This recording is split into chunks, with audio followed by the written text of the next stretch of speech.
Más que una concepción filosófica de la vida, la posmodernidad es un estado de ánimo, eh, un estado emocional que recorre sobre todo al mundo de Occidente, ¿verdad? Que es donde estamos nosotros en esta parte del mundo. Por supuesto, principalmente Europa, los países anglosajones, pero de rebote también nosotros ligamos este estado de ánimo, ¿no? ¿Y cuál es ese estado de ánimo? Un estado de desesperanza, de agotamiento, de frustración, de sospecha. El hombre postmoderno este, ha nacido después de dos guerras mundiales, ¿eh? Después de las Torres Gemelas, después de este, regímenes eh, perversos que se han dado en distintas partes del mundo. Entonces, este hombre se pregunta si el discurso de la modernidad era un discurso de prosperidad, de optimismo, de que a partir de ahora, es decir, a partir del gobierno de la razón, la humanidad iba a entrar en una etapa casi indefinida de ascenso y de crecimiento y desarrollo. Y la verdad es que cuando damos la vuelta a la página del siglo XX, nada de eso ocurrió. Las guerras arrasaron, los campos de concentración mataron millones de personas, las pestes invadieron a los cuatro puntos cardinales del planeta. Y entonces el hombre moderno se pregunta, el hombre posmoderno se pregunta, ¿dónde está esa promesa de la modernidad? Y entonces se genera este estado de ánimo, de desesperanza, de agotamiento, de frustración y de sospecha. Y a veces, cuando ese estado de ánimo no se lo ve así descarnadamente, como desesperanza, agotamiento, etcétera, se lo ve en lo que sería el polo opuesto, ¿no? Euforia, optimismo, positivismo. Todo está bien, simplemente hágalo, que lo va a lograr, piénselo. O sea, el posmodernismo es como que pendula entre estos dos extremos, entre un estado de desesperanza y en el otro punto un estado de euforia, un estado maníaco casi, en el que las personas se entregan a una mirada positiva de la vida, ¿no? Los dos son cómplices de la posmodernidad. Otra característica de la posmodernidad es el relativismo moral, cultural y religioso. Todo es relativo en el sentido de que no hay una verdad absoluta, ni en lo moral, ni en lo cultural, y mucho menos en lo religioso. Vos querés creer en Buda, está bien, yo puedo creer en la alineación de los astros y cada uno tiene su creencia, ¿no? Y como consecuencia, pluralidad de verdades, otra característica de nuestro tiempo. En un sentido, esto es una oportunidad para la fe cristiana, en el sentido que ya no se la combate como este, como una negación de la fe cristiana, pero se la coloca como una más entre tantas.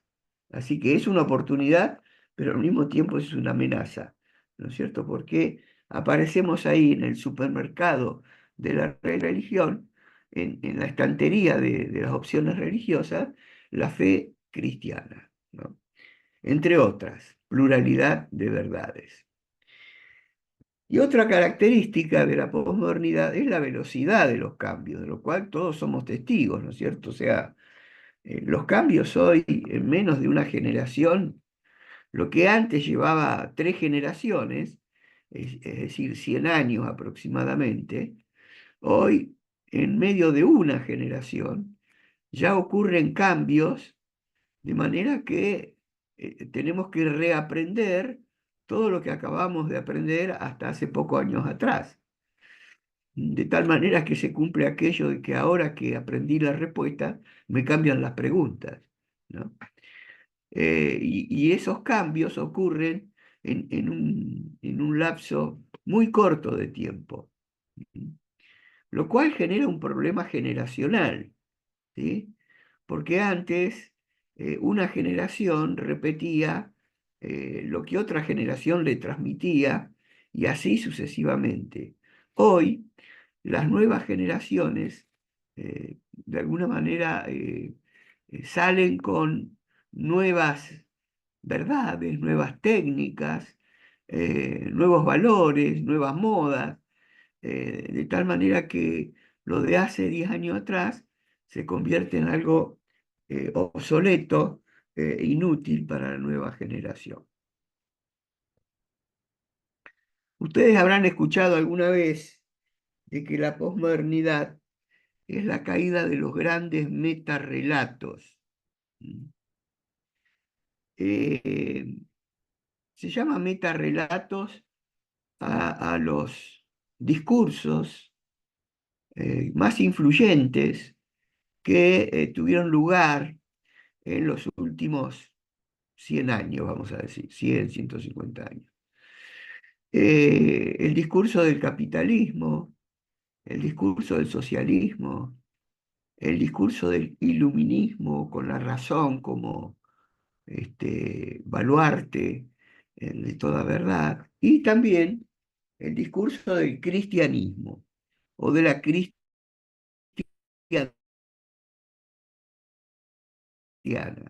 ¿sí? Entonces, las críticas que se hacen es a estos relatos que han tenido su quiebre, su crack, ¿m? Y que hoy están como debilitados en sus promesas, y entonces surgen nuevos metarrelatos que generalmente son las extremas, ¿no? Hoy estamos asistiendo a relatos de la extrema derecha, de discursos neonazis, que relativizan aquellos viejos metarrelatos, ¿no? Entonces, la posmodernidad es el derrumbe de estos discursos, cada uno por su lado había generado un sueño, una esperanza. Bueno, todos estos metarrelatos cayeron frente a la realidad de una humanidad marcada por las hambrunas, por las guerras, por la injusticia. Bien, aquí les quiero hacer una referencia a 3 hitos en el pensamiento posmoderno. La verdad es que todo esto es nada más que una introducción, pero me parece necesaria como para un estudiante de licenciatura, tiene que estar familiarizado con, eh, digamos, las líneas teóricas, filosóficas que atraviesan la posmodernidad, ¿sí? Y entonces yo quiero mencionarles algunos autores como para que ustedes, si alguna vez los escuchan, digan, ah, sí, esto está dentro de los lineamientos del pensamiento posmoderno. Estos son los pensadores representativos de la posmodernidad. ¿Mm? Bueno, a los tres primeros se los conoció como los maestros de la sospecha. ¿Mm? ¿Quiénes fueron?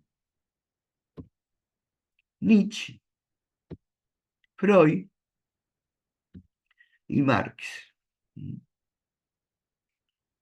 Estos pensadores, entre otras cosas, no es que solamente se dedicaron a la religión, pero como a nosotros nos compete el tema de psicología de la religión, es que tomamos, digamos, el núcleo del pensamiento de estos autores que pertenecen al siglo pasado, obviamente, ¿eh?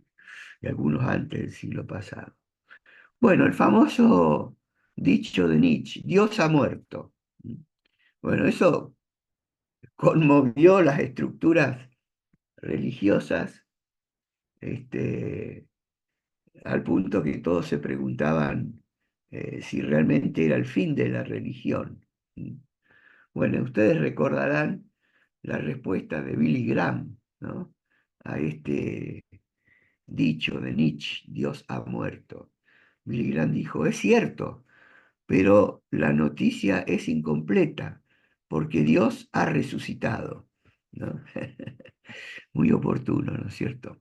De cualquier manera, remarco esto de que las críticas están dirigidas no a la persona de Dios. Realmente estos pensadores no se meten con Dios, o sea, no, se meten con el fenómeno sociológico o psicológico de la religión. Desde ahí sí pueden hacer sus críticas y sus afirmaciones. Por otro lado, Freud dijo, bueno, lo que pasa es que Dios, tal cual lo practican algunos religiosos, es nada más que la proyección inconsciente de la imagen paterna. Es decir, en la infancia nos construimos una, una imagen de nuestro padre como un padre que lo sabe todo, que lo puede todo, que siempre va a estar a nuestro lado. Esa imagen de padre, en algún momento, a medida que crecemos, se va desvaneciendo, porque realmente lo que tenemos es un padre humano, con limitaciones, con debilidades, de manera que el ser humano se le hace imposible seguir sosteniendo la imagen del padre humano a manera de omnipotente, omnipresente, omnisciente.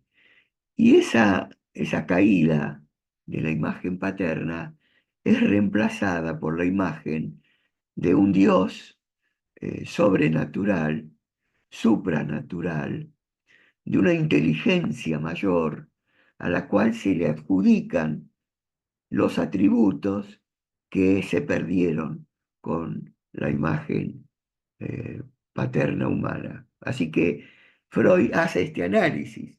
Dios es una proyección inconsciente de la imagen paterna. Bueno, y después viene Marx, un filósofo, más bien sociólogo, que él analiza el discurso, especialmente de la Iglesia Católica, y encuentra que ese discurso es más bien algo así eh, como un placebo o como una anestesia que adormece la conciencia de los pueblos, porque el lema es, bueno, si sufrimos acá, reinaremos allá. Así que no importa los sufrimientos de este mundo, lo que importa es la promesa de una vida eterna, donde allí sí la vamos a pasar bien, mejor, y se van a terminar todas las penurias de este mundo. Si eso fuera así, ese discurso fuera así, entonces Marx dice, bueno, es es una anestesia, ¿no? Es un opio que adormece la conciencia de los pueblos. Bueno, estos pensadores calaron muy fuerte en la conciencia de los pueblos, eh, se, se, se recorrió todo el mundo académico y bueno, el que se preciaba de científico tenía que ser nietzscheano, freudiano y marxista, ¿no? No solamente en la teoría, sino también en la práctica. Bueno, recuerden que estamos estudiando lo que Jesús llamó señales de los tiempos, ¿eh? Y de lo que desde la sociología se conoce como clima de época. Bueno, los creadores del clima de época actual son estos maestros de la sospecha. Se los llama maestros de la sospecha porque pusieron en duda, ¿m? Dudaron eh, toda la, este, toda la estructura filosófica, religiosa, teológica de la modernidad, y dijeron, ¿esto es tan así? Y bueno, fueron un poco más allá, dijeron, no, esto no es así. Y se sintieron con derecho a invalidar toda esa estructura de conocimiento que existió hacia esa época. Bien, junto a eso surge en Alemania lo que se conoce como la Escuela de Frankfurt. ¿M? Aquí se unieron varios pensadores, no sé si alguna vez los escucharon, pero bueno, por la duda, acá están, ¿no? Horkheimer, Teodoro Adorno, Herbert Marcuse, Walter Benjamin y Jürgen Habermas. Estos pensadores hicieron, al igual que los tres maestros de la sospecha, pero lo profundizaron más. Y hasta el día de hoy, su pensamiento sigue vigente. ¿Eh? Uno cuando se pregunta, pero ¿y esta gente cómo es que cree esto? Bueno, acá están los productores de esas ideas. ¿M? Ideas de relativismo, de pluralismo. Y con esto es que tenemos que lidiar, no solamente con los académicos, sino con el hombre de la calle, con nuestro compañero de trabajo, con el vecino de enfrente. Esta gente, sabiéndolo o no sabiendo, está como atravesada por estos pensamientos críticos hacia la sociedad y la cultura. Por eso, cuando nosotros anunciamos el Evangelio, proclamamos el Evangelio, tenemos que saber que va a caer en esta tierra de relativismo, de sospecha, de duda. eh, eh, Así como Pablo hizo un diagnóstico de quién iba a ser su audiencia ahí en Atenas, y el mensaje que predicó estuvo muy relacionado con las creencias de esa gente, hasta que llegó al tema de la resurrección. Ahí se abrieron, ¿no? Pero Pablo hizo un diagnóstico de su época y del lugar donde tenía que predicar. Y bueno, esto es lo que nos corresponde también a nosotros. Entonces la escuela de Frankfurt, ustedes las van a escuchar nombrar como una escuela crítica, que junto a los maestros de la sospecha instalaron estas ideas posmodernas. Por ejemplo, Horkheimer dice, el individuo ya no puede vivir su vida de forma auténtica, soportando la inautenticidad de la sociedad sin volverse inauténtico él mismo. Bueno, una idea que daría como para quedarnos un tiempo para analizar, ¿no? O sea, la inautenticidad. Y ahí caemos nosotros también, ¿no? Los predicadores de la esperanza. Somos auténticos. O sea, nosotros realmente creemos, creemos que la iglesia es una comunidad transformadora de vida. ¿Mm? Creemos que Jesucristo es el Señor. ¿Sí? Es muy importante esa afirmación, ¿no? Pues si no caemos en esto que señala Horkheimer. Adorno dice, la mercancía es pura apariencia, cristalización de relaciones humanas, pero en ellas estas relaciones adoptan la forma de cosas y por lo tanto se vuelven independientes del sujeto humano. ¿Mm?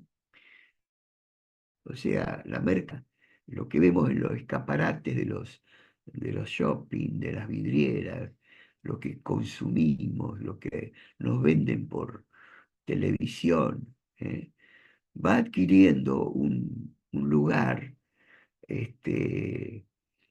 independiente del ser humano, con lo cual el ser humano también se hace mercancía, se cosifica. Benjamin, la historia es la suma de aquello que hubiera sido evitable. Interesante este análisis, ¿no? Como diciendo, bueno, todo lo que pasó se pudo haber evitado. A ver más. La opinión pública es la brújula que nos permite orientarnos en el océano de las complejidades modernas. Bueno, miren el lugar que le da Habermas a la opinión pública, ¿no? Porque especialmente hoy la gente a través de las redes obedece al último gurú de turno, al último eh, influente, para tomarlo como brújula de verdad. ¿Mm? Bueno, nosotros creemos tu palabra es verdad. ¿Sí? ¿Cómo cae esa afirmación? Tu palabra es verdad. No, la opinión pública es verdad, nos dice Habermas. Bien, estas son las críticas que viene de la escuela de Frankfurt. Ya más cerca aparecen otros pensadores, ¿eh? Lyotard, Foucault, Derrida, ¿m? Con expresiones como definir es limitar. Interesante. Entonces no definamos nada. Todo queda sin definir porque cada vez que definimos le ponemos un límite a algo. Como la época nuestra es la época sin límites, todo queda indefinido. Las creencias, el sexo, la política, este, Foucault, en las sociedades disciplinarias, el individuo nunca está solo porque siempre hay miradas vigilantes que lo observan. ¿Eh? Foucault señala que en la modernidad el ser humano vivía como en una institución penitenciaria, desde donde había panópticos, desde donde constantemente nos estaban observando, nos estaban vigilando, ¿no? Entonces la política vigilaba, la religión vigilaba, los medios de comunicación vigilaban, la ciencia vigilaba, y esas miradas vigilantes pesan sobre nuestras historias, nuestro comportamiento, porque nos sentimos en una sociedad hipervigilante, controlados por otros poderes. Análisis de Foucault. Y Derrida, el lenguaje no es transparente, ¿no? Es decir, ¿qué decimos cuando decimos algo? ¿Mm? A veces nos parece que lo que decimos este, queda ahí como algo entendido. ¿Mm? Pero si yo hablo del poder de Dios, Derrida dice, lenguaje no es transparente. ¿Qué me estás diciendo vos cuando me hablas del poder de Dios? ¿No? ¿Y qué hay detrás de ese mensaje? ¿No? Este, entonces, bueno, acá están, ¿no? Los teóricos de estas décadas ya de fines del siglo pasado. Y en la actualidad solamente les quiero mencionar dos críticos contemporáneos. Uno es Bauman, que ya falleció hace poco, filósofo polaco, y el otro es Byung-Chul Han, un surcoreano que trabaja en la Universidad de Berlín, y quizás es uno de los más consultados en la modernidad. Bauman habló de modernidad líquida, interesante esa mirada, ¿no? Donde señala que las relaciones humanas se caracterizan por la naturaleza efímera y cambiante. ¿Mm? Es decir, las relaciones humanas son como el agua que se escurre entre las manos, ¿no? Son fluidas y déjalo fluir. Entonces, hoy, para muchas parejas, el compromiso matrimonial, el pacto matrimonial es una pieza de museo. ¿No? No, no, un momento. Hoy estamos en la modernidad líquida. Las relaciones fluyen. Hoy estoy con vos, mañana estoy con aquel, pasado estoy solo. Las identidades fluyen. Hoy soy hombre, mañana soy mujer, pasado soy bigénero, ¿no? Entonces, este análisis que hace Bauman, este, opuesto a lo que fue la modernidad, donde las relaciones se hablaban de relaciones sólidas, ¿no? Para toda la vida. Decía, hasta que la muerte nos separe. Bueno, eso ya no se escucha más, ¿no? Y por otro lado está Byung-Chul Han, que entre las cosas que menciona está la ausencia de la vida contemplativa. El hombre se ha ido retirando más y más de una espiritualidad este, profunda y quiere una espiritualidad light, una espiritualidad instantánea que dé resultados en el momento. Por eso la sociedad contemporánea, según Han, está caracterizada por la rapidez, por la eficiencia, por la hiperconexión digital.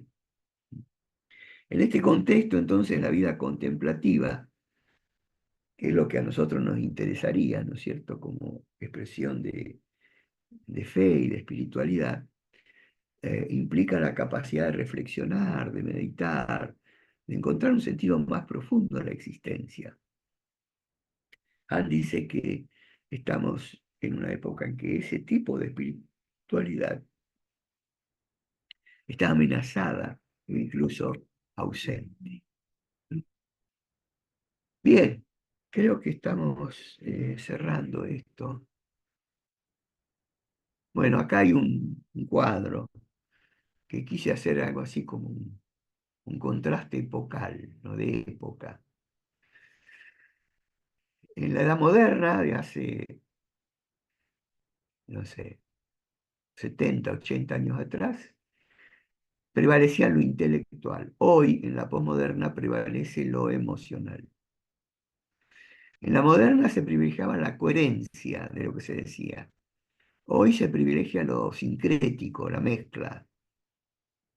La edad moderna es más bien una edad triste, nostálgica.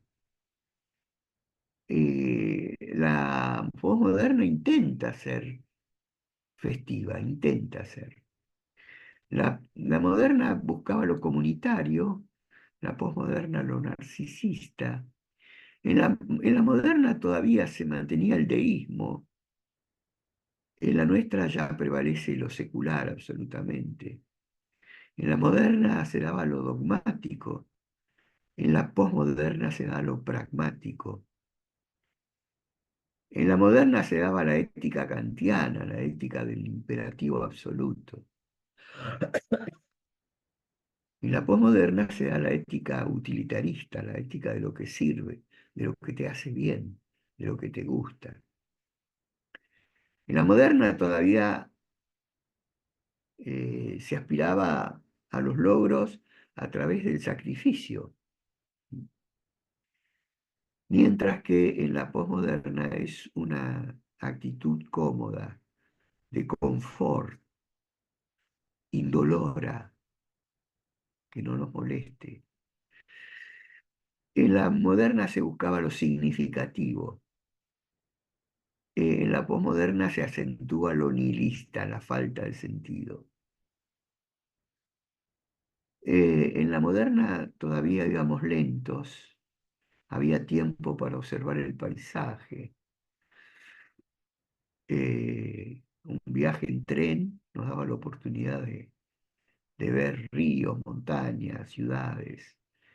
Hoy es todo prematuro y vamos con el clic, pasando de aquí a allá sin profundizar nada. En la moderna era sexo, varón o mujer. Hoy es género, infinidad de identidades sexuales. En la moderna se buscaba la estabilidad, en la posmoderna el cambio. Y en la moderna todavía quedaban vestigios de autoridad. Las instituciones, la escuela, la familia, la iglesia, el trabajo. Había una autoridad, había que respetar esa autoridad. En la posmoderna se habla de yoísmo. La única autoridad soy yo. ¿No? Sobre la tierra mi caballo, sobre mi caballo yo y sobre yo mi sombrero. No hay otro. ¿No? No hay otra autoridad. Bueno, este es el contraste epocal al cual tenemos que estar atentos. Este, sobre este contraste nosotros afirmamos que la palabra de Dios permanece para siempre, ¿verdad? Pero no podemos ignorar cómo los cambios de época, de alguna manera, van marcando un poco la agenda misionológica de la Iglesia. Bueno, ¿hay preguntas acá hasta esto que hemos avanzado? No sé si quedamos medio apabullados por esto. Profe, ¿cómo hizo para, o sea, está buenísimo el cuadro, de dónde sacó el cuadro? ¿Se hizo un estudio de todo eso? Porque está muy bueno, muy interesante. ¿Cómo lo hice? Al cuadro este de... ¿Este? No, el último, el que hizo el contraste. Ah, no sé cómo lo hice, lo hice. Está muy bueno, no, muy bueno, me llamó mucho la atención, es muy claro y bueno, no, podemos ver un gran contraste, ¿no? Ese, está muy bueno. Mm. Sí, tomando, contrastando, ¿no? Contrastando. Estas no son categorías absolutamente puras, ¿eh? No es que pasamos de un estado al otro. Se dan como puntos de convergencia y algunas de las ideas de la modernidad todavía están en la posmodernidad y en la posmodernidad todavía no se ha, como dice acá, ¿no? No toda la modernidad ha quedado borrada por la posmodernidad. Persisten rasgos como el humanismo, el secularismo y especialmente la crítica a la autoridad, ¿no? Bueno, yo después le paso este PowerPoint, ¿sí? Ok, ¿otra pregunta? ¿Alguna otra observación? Algo que...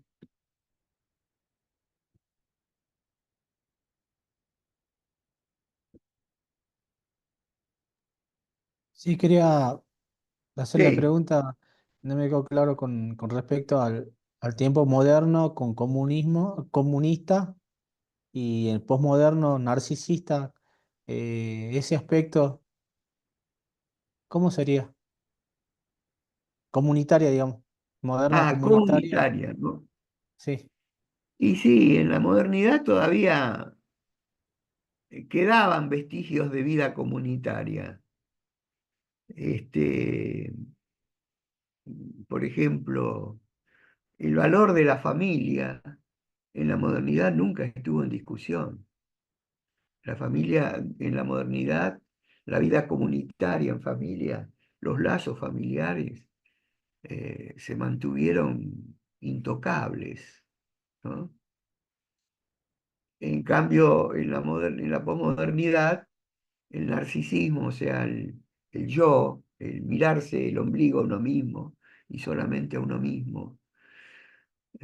Mira, acá en Capital Federal, en el barrio de Recoleta y Palermo y toda esa zona, el 56% de las personas vive sola.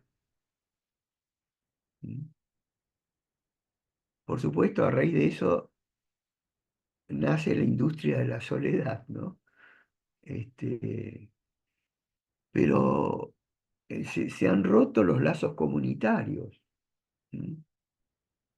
En la modernidad todavía criar un hijo era criarlo en familia, o venían los abuelos, los tíos, los parientes, o la comunidad en general siempre estaba para dar una mano.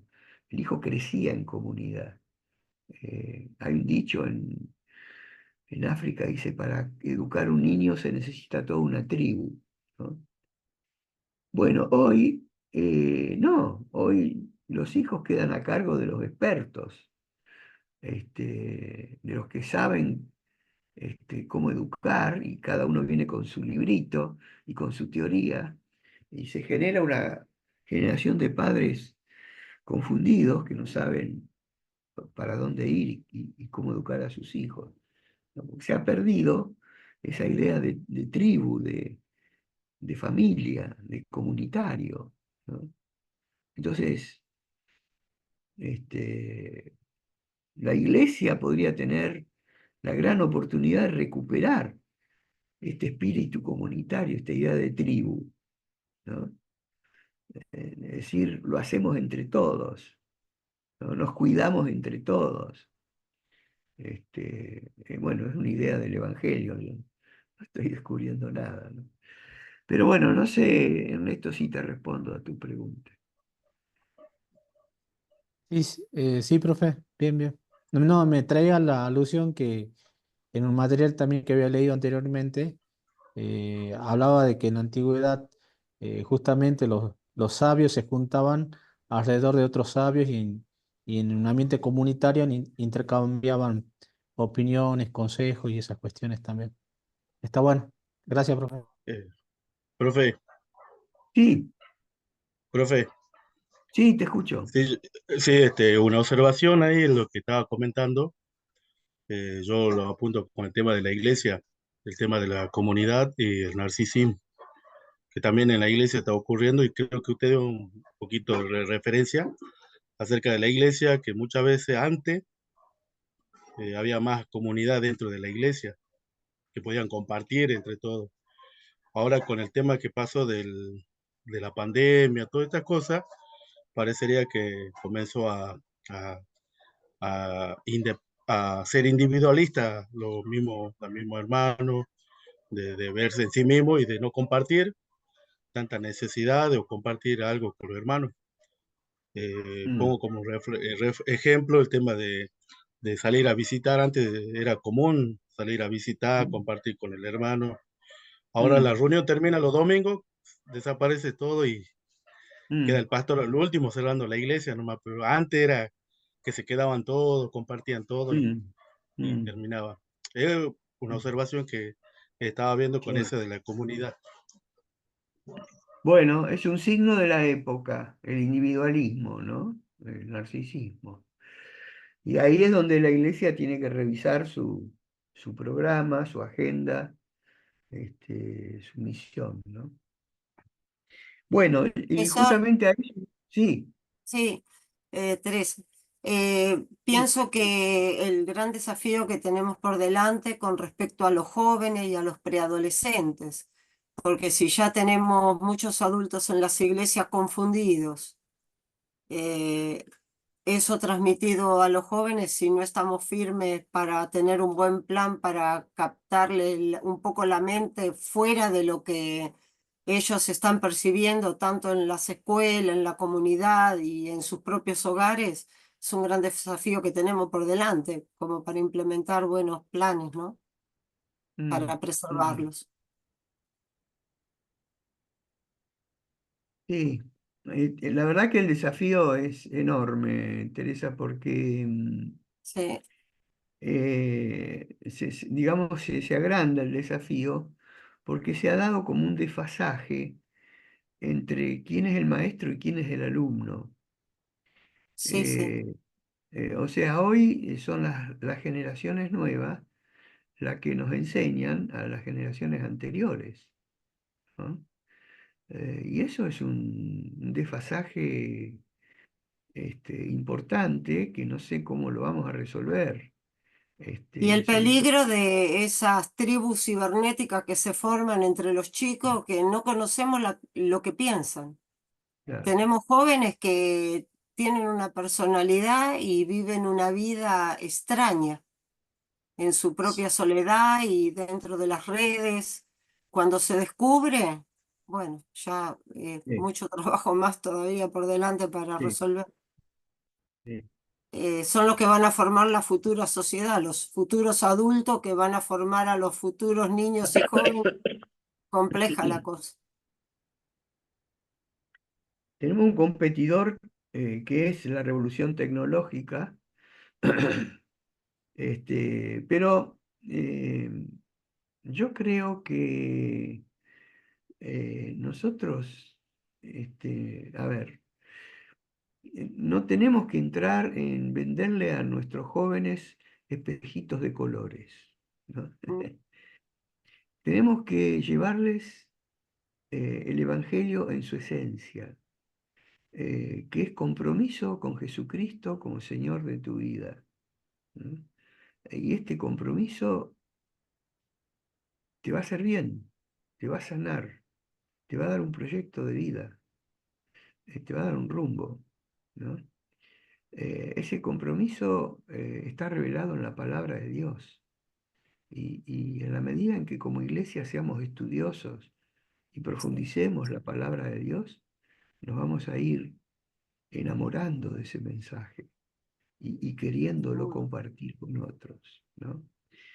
Ahora, si nuestras iglesias se convierten en un espacio de entretenimiento, ¿no? Claro. Y bueno, no, el mundo en eso nos va a pasar el trapo enseguida, porque tienen Sí.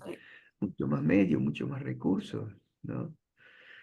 Pero bueno, sí, es un desafío. El tema adolescentes y jóvenes es un desafío para la pastoral, ¿no? Para la pastoral es un gran desafío.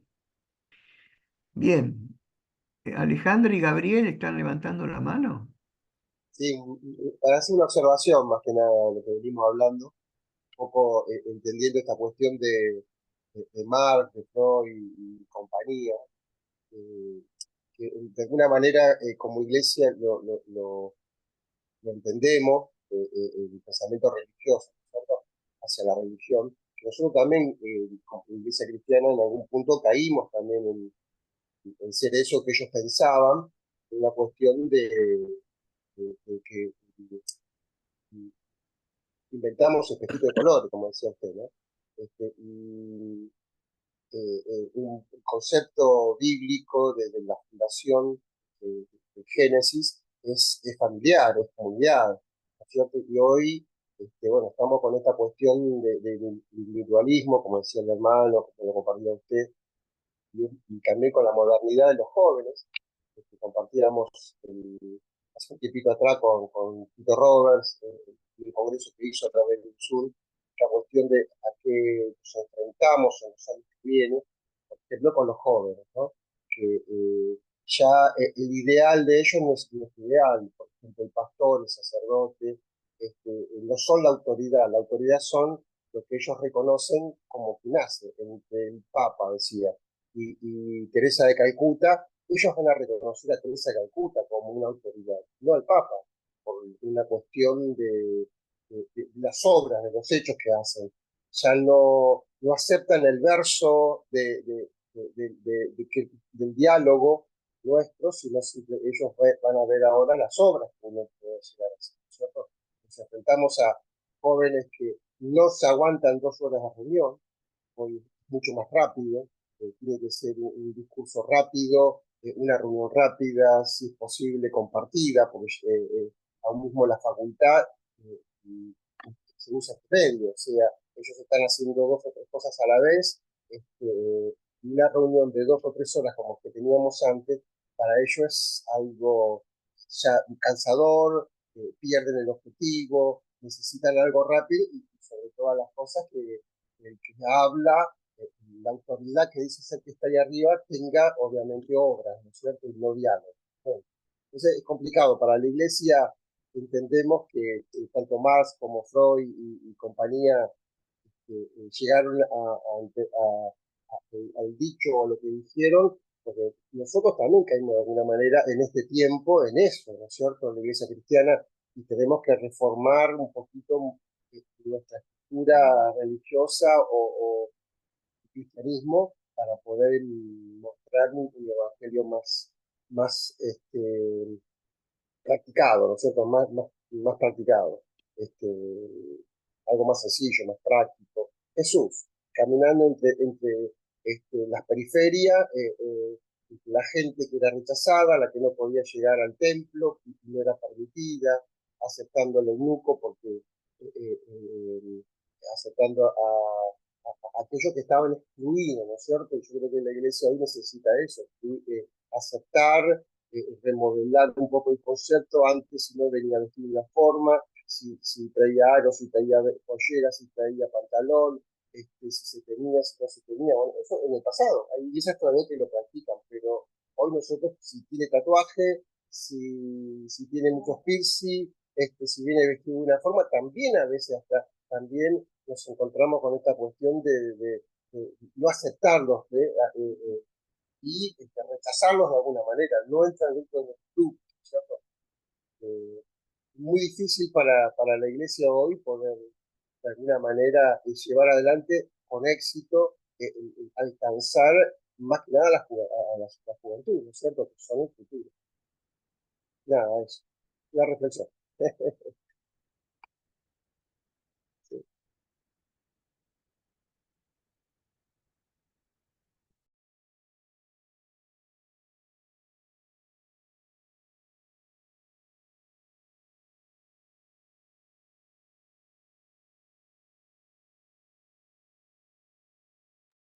Bueno, se nos perdió el profe. Se nos perdió el profe. Me parece que el profe quedó desconectado. Sí, Está ahí en el WhatsApp.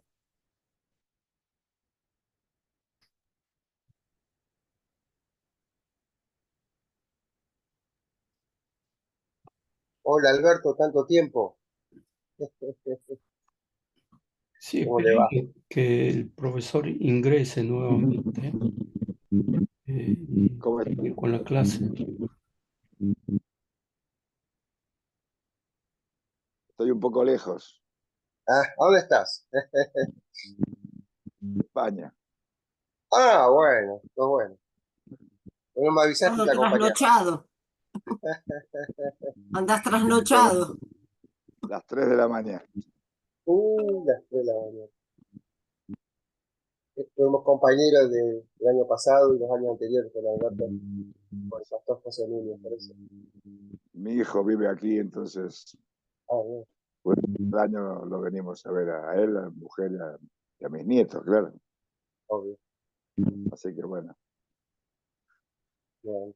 es un Bueno, pues horario bastante complicado mañana para mí. descansas un rato. No vas a trabajar. Ah, no, aquí no trabajo. Claro, sí, sí. A veces Alberto venía viajando y se conectaba a veces viajando. Sabíamos que estoy llegando, estoy llegando. Acá estoy. Bueno, tratamos de continuar, ¿verdad? Yo Son perdí esfuerzos, la primera materia, pero ya nunca me enganché. son esfuerzos que valen la pena. Sí. Y ya que estamos, o sea, para poder decir algo, que una de las cosas que yo siempre pienso y trato es de acercarnos a los jóvenes, de no estar renegando siempre contra ellos, porque es bastante costumbre, por lo menos gente de mi edad, yo ya no soy tan chico, de que rechazamos mucho sus costumbres, siempre estamos peleando con ellos. Y Bueno, eso no Alberto, nos va. me alegra verte, Alberto. Igual, Ahí ya igualmente. volvió, el profe ya volvió, ahí lo tenemos. Perdón, sí, no lo había visto. Sí, ahí lo tenemos.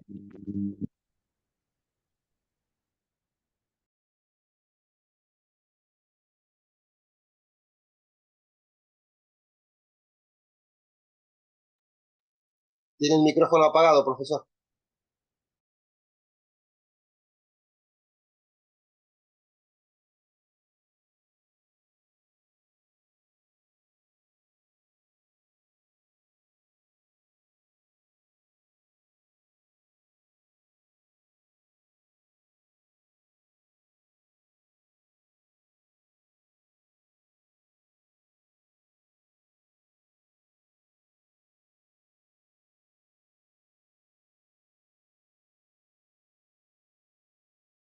¿Ahora me escuchan? Sí, profe. Ah, bien, Sí, bien. profe, ahora lo escuchamos. Bueno. eh, bien. ¿Me están siguiendo por el PowerPoint, sí? ¿Me están siguiendo? ¿Se No se ve. desconectó, profe? No No se se ve, ve. profe. Ajá. A ver un segundito, ¿eh?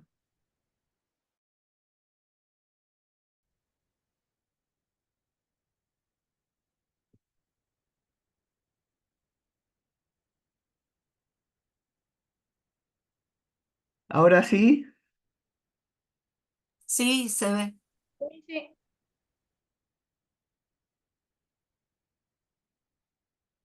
Bueno, un poco lo que veníamos hablando antes del corte, ¿no?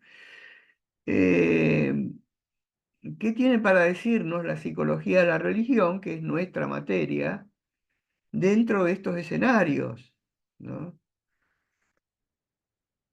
O sea, esto es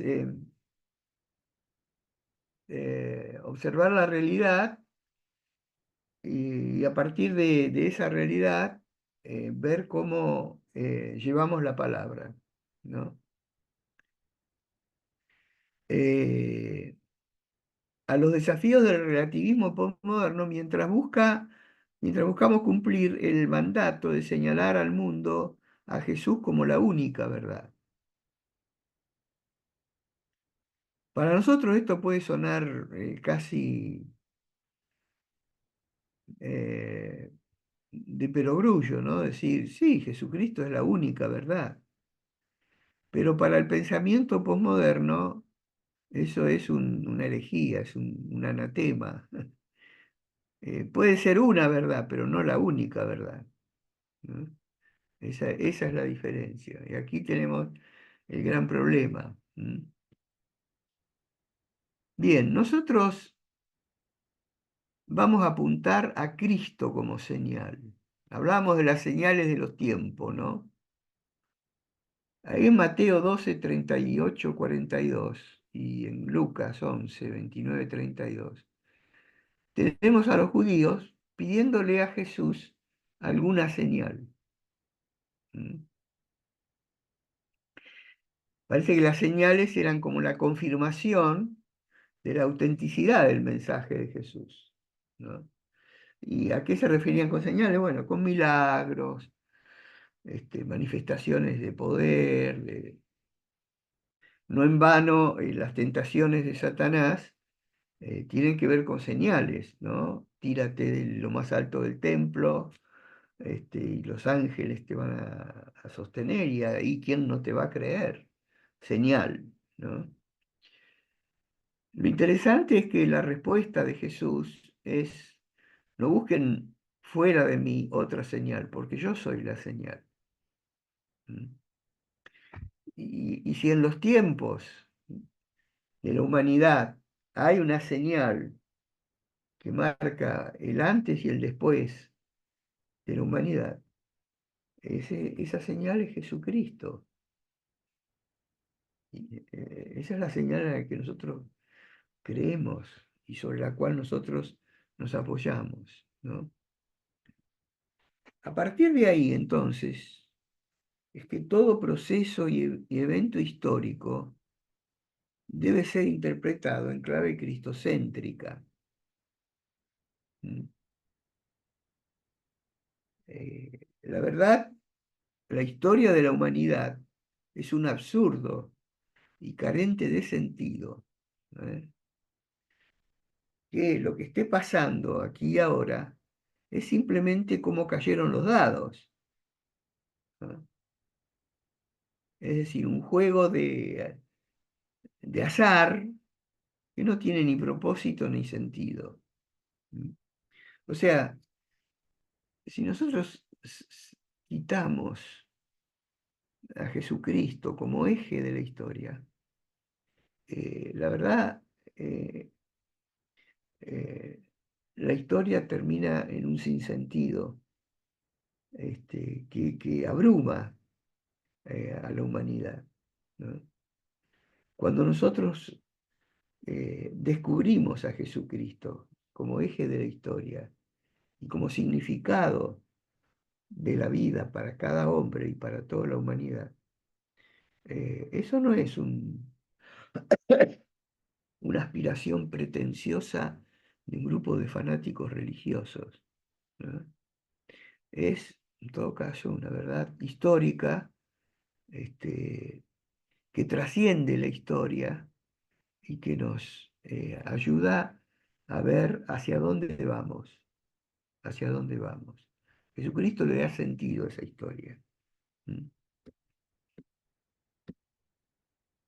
En Cristo y solo en Cristo el pasado, el presente y el futuro tienen sentido, tienen coherencia y tienen propósito. ¿Mm? O sea, cuando nosotros buscamos relacionarnos con Jesucristo y buscamos religar a la gente con Jesucristo, no le estamos llevando una religión. Enterremos la religión. Si me invitan al velorio, yo voy. Este, lo que nosotros estamos pensando es una persona. ¿Eh? Y esa persona, que es Jesucristo, es quien le da sentido a la vida y a la historia de la humanidad. ¿Mm? Hay una afirmación que está en la consulta de Lausana, la última. Ahora, en estos días se va a hacer la siguiente, ¿no? Ahí en Corea. Eh, Profe, disculpe, ¿qué es lo que dijo? que hay una afirmación que encontramos en la última consulta de Lausana, y después dije que ahora, en estos días, se está por celebrar, no sé si es la quinta o sexta consulta de Lausana. Las consultas de Lausana marcan de alguna manera, o sea, todo lo que produzca Lausana es el nombre del primer lugar donde se hicieron estas consultas, ¿no? Ahí en Suiza. Después se hizo en Inglaterra, en Sudáfrica, bueno, ahora se hace en Corea. Todo lo que produzcan las consultas de Lausana, tenemos que estar al día de eso, tenemos que actualizarnos, porque ahí está el pensamiento evangélico. ¿Mm? Ahí está el pensamiento de la iglesia aquí, hoy y ahora.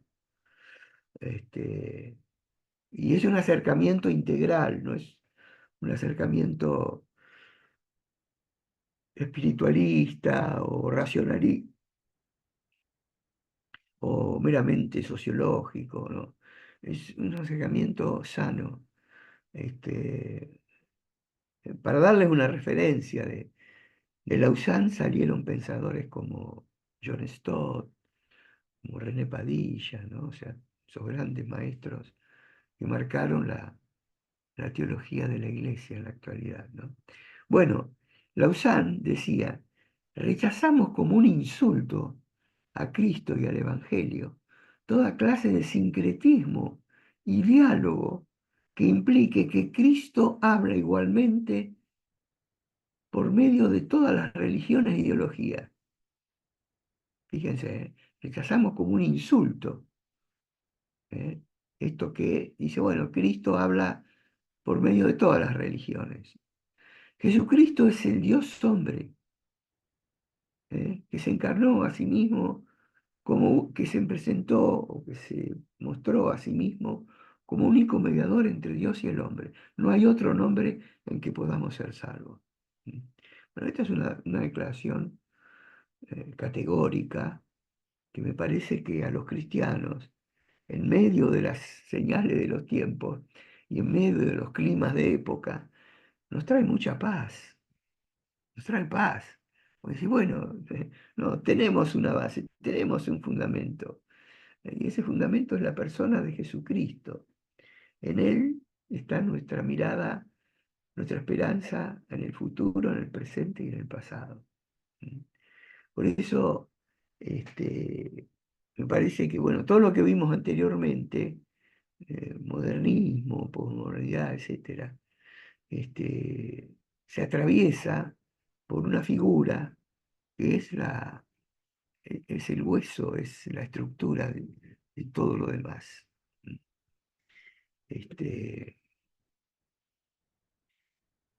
Y desde ese punto de vista, si Jesucristo es el eje de la historia, la Iglesia está puesta como señal para estos tiempos. Hablamos de señal de los tiempos. Jesucristo dijo, yo soy la señal de todos los tiempos. Pero también nos dice, ustedes son la señal. Ay, Señor. ¿En serio? Sí, en serio. Ustedes son la señal. Y no se enciende una luz para ponerla debajo de un cajón, ¿no? Entonces, acá, en medio de querer compaginar los tiempos actuales con la voz de la iglesia entonces funciona como una señal pastoral, como una señal profética y como una señal pastoral para el ser humano en soledad. Que si hay alguna necesidad que tiene el hombre posmoderno, como les decía antes, es el de sentirse acompañado, de sentirse acogido, de sentirse contenido, ¿no? A mí siempre me gusta contar la historia de una ancianita que a la salida del culto, estaba de pastor invitado, y el pastor titular de la iglesia me presenta a la ancianita y me dice, eh, esta hermana se bautizó la semana pasada, ¿no? Ah, muy bien, hermana, la saludo. Y no sé por qué se me ocurrió preguntarle, ¿por qué se quedó en esta iglesia, hermana? Ella me dijo, ah, pastor, yo me quedé en esta iglesia por el abrazo que me dieron a salir del culto. Lo que le hizo quedar en la iglesia no fue la sana doctrina, no fue el sermón del pastor, la arquitectura del templo, no. Fue esto, ¿no? Una señal pastoral para el ser humano en soledad. Es importante eso, ¿no? Levántate, da voces en la noche al comenzar las vigilias. Derrama como agua tu corazón ante la presencia del Señor.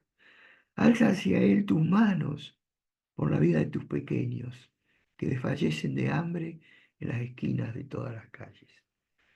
Bueno, el canon bíblico, en la sabiduría de Dios y bajo la guía del Espíritu Santo, se formó con un libro que se llama Lamentaciones. Un libro que le da lugar al lamento de la gente, al clamor de la gente, a ese clamor que Dios escucha, como escuchó el clamor de los judíos en Egipto, ¿Mm? Entonces, la voz de la iglesia está a tono con ese oír de Dios para dar voces y derramar como agua nuestro corazón ante la presencia del Señor. Un conocido pastor decía: no salgas a evangelizar al mundo sin antes conocer al mundo. Bueno, la psicología de la religión va a ser esa herramienta que nos va a ayudar a comprender la complejidad del mundo y del ser humano a quien nos toca ministrar. Bueno, aquí tengo algunas preguntitas que, bueno, no vamos a tener tiempo, pero a ver si alguna de ellas les dispara alguna reacción. Todavía nos quedan unos minutitos.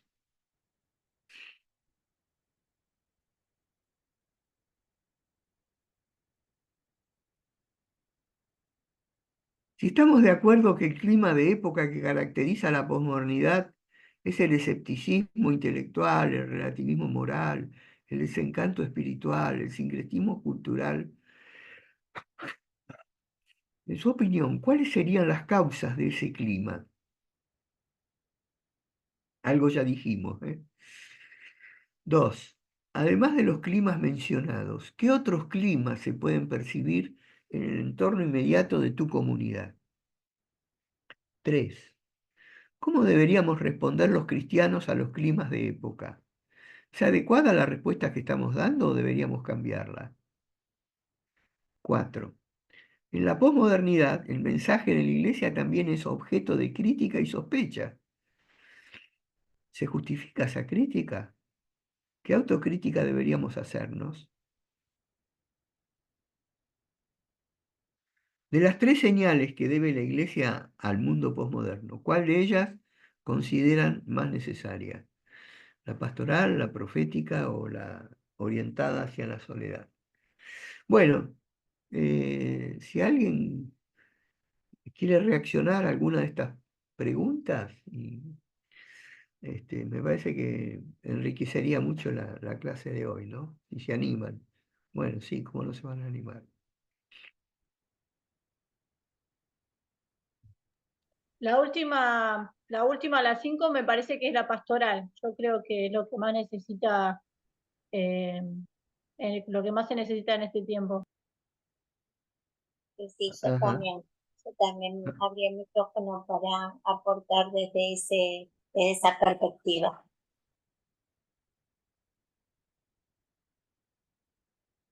A ver, ¿por qué dicen esto?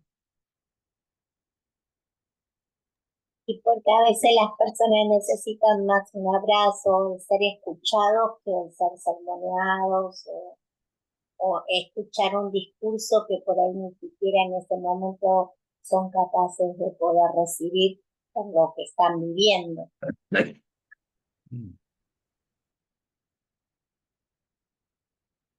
Sí, en aquel cuadro que hicimos las comparaciones, tal vez habría que agregar que la modernidad se destacó por la racionalidad y que la posmodernidad se destaca por la emocionalidad, ¿no?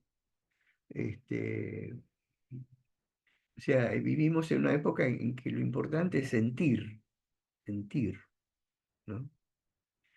Pero Ahora estaba nosotros... dentro del cuadro, me Ah, parece. ¿estaba? Ah, perdón, Sí, no me que acuerdo. la modernidad se caracteriza por lo intelectual y la Ah, ok. posmodernidad por lo emocional.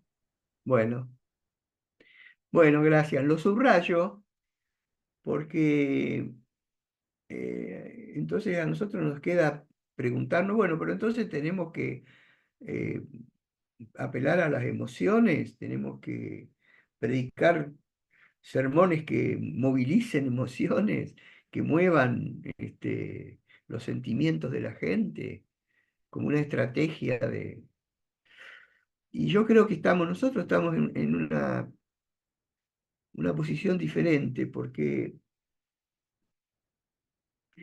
nuestra tarea, en realidad, la hace el Espíritu Santo, no la hacemos nosotros. Eh, o sea, cuando nosotros predicamos la palabra, eh, prediquemos lo que prediquemos, si es doctrinalmente sano, ¿no? Quien va a usar esa palabra que predicamos es el Espíritu Santo, ¿no? Y el Espíritu Santo llega a la integralidad de la persona. Llega a la razón, pero llega también a las emociones, ¿no?